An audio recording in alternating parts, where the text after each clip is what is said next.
మీరు చనిపోయిన నెల రోజులకే మీ ఇంట్లో మీ ఉనికి కూడా మిగలదు.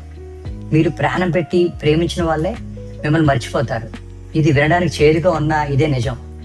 జీవితాంతం ఏదో సాధించాలని పాకులాడతాం, కడుపు కట్టుకుని సంపాదిస్తాం, పక్కవాడు ఏమనుకుంటాడో అని మన ఇష్టాలను చంపుకుంటాం, ఒళ్ళు హోనం చేసుకుని ఆస్తులు కూడబెడతాం. కానీ ఒక్కసారి కళ్ళు మూస్తే తర్వాత జరిగేది ఏంటో తెలుసా? మీరు చనిపోయిన కొద్ది గంటలకే రోదనలు ఆగిపోతాయి. ఏడ్చిన కళ్ళు తుడుచుకుని వచ్చిన బంధువులకి భోజనాలు ఎక్కడి నుంచి తెప్పించాలా అని మీ వాళ్ళు ప్లాన్ చేస్తారు. మీ మనవలో మనవరాళ్ళు పక్క గదిలో ఆడుకుంటూ ఉంటారు. మీ అంత్యక్రియలకు వచ్చిన ఆ యువజంట చాటుగా ఫోన్ నెంబర్లు మార్చుకుంటూ ముసిముసి నవ్వులు నవ్వుకుంటారు.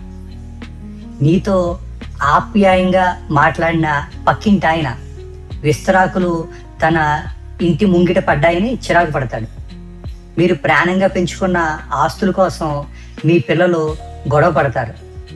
నీ అంత్యక్రియలకు నేను ఎంత ఖర్చు పెట్టాను, నువ్వెంత ఇచ్చావు అని పైసలతో సహా లెక్కలు తేల్చుకుంటారు.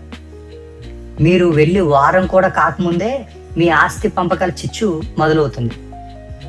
నెల తిరగక ముందే మీ జీవిత భాగస్వామి టీవీలో కామెడీ షో చూస్తూ పగలబడి నవ్వుతుంది. విదేశాల నుంచి వచ్చిన పిల్లలు మాకు లీవ్ అయిపోయింది అని మిమ్మల్ని వదిలేసి వెళ్ళిపోతారు. మీరు లేని లోటు ఎవ్వరికీ ఉండదు.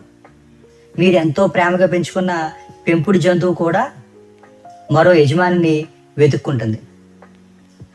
సంవత్సరకాలు వస్తాయి. అక్కడ కూడా మీ గొప్పతనం కంటే భోజనాల్లో ఉప్పు సరిగ్గా ఉందా లేదా అన్నదే ముఖ్యం. మీ జ్ఞాపకార్థం పంచే స్టీల్ గిన్నెలకు తక్కువ రేటుకి ఎక్కడ దొరుకుతాయా అని కోడల్లో కొడుకులు బేరాలాడతారు. ఒక మహావృక్షం నుంచి రాలిపోయిన పండు టాకుల ఈ ప్రపంచం నుంచి మీ గుర్తుల్ని తుడిచివేస్తారు.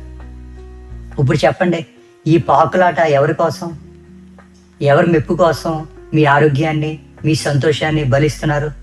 మీకంటూ ఒక జీవితం ఉంది, దాన్ని ప్రేమించండి, ఆరోగ్యాన్ని కాపాడుకోండి, బతికిన నాళ్ళు తృప్తిగా ప్రశాంతంగా బతకండి.